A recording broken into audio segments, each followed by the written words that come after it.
In this video, we're talking about wall flashings when we're putting a new metal roof on, and specifically when we're re-roofing, when we're replacing a roof and going with a metal roof.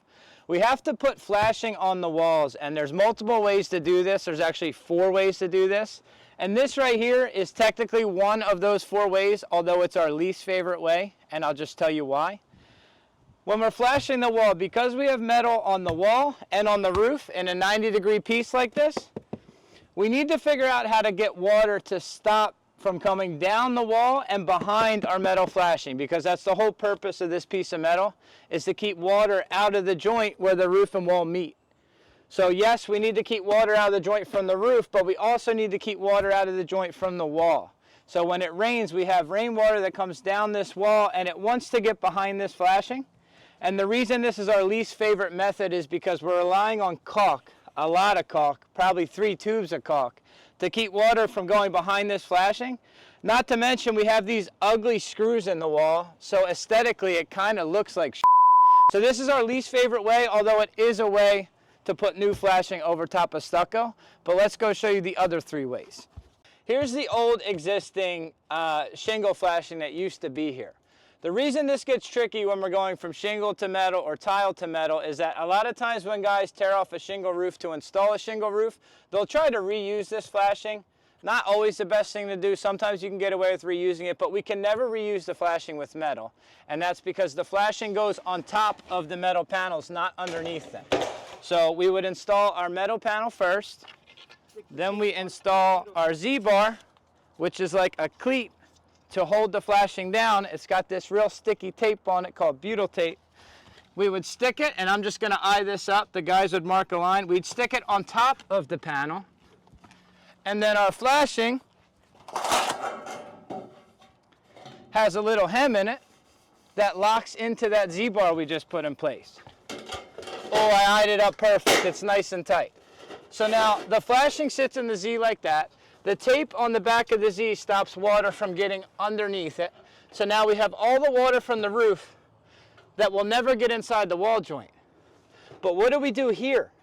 How do we stop the water from coming down the wall and behind the flashing? And that's where the different techniques come into play. Our first method would be the method I showed you over there that we really don't like, where we have a little lip on the top of the flashing. We have to caulk the shit out of it and just put a bunch of face screws in it.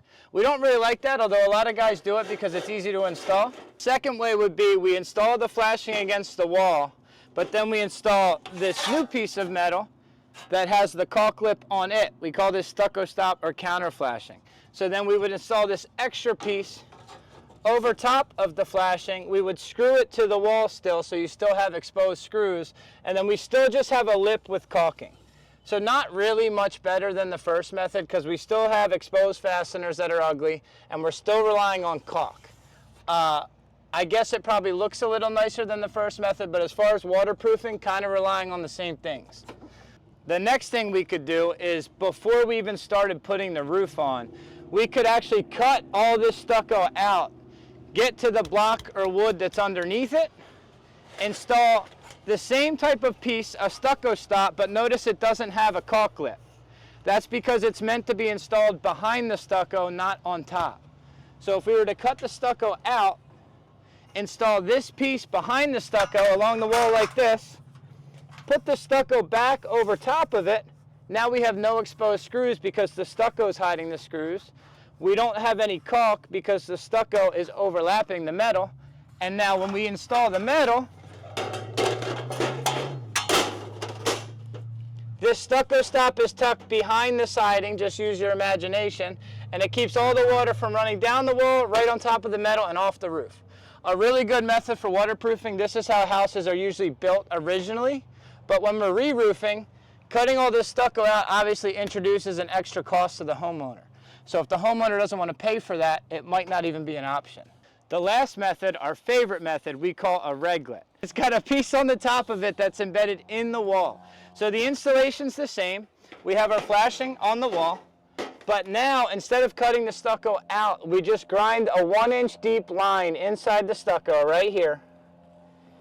We blow it out with the blower.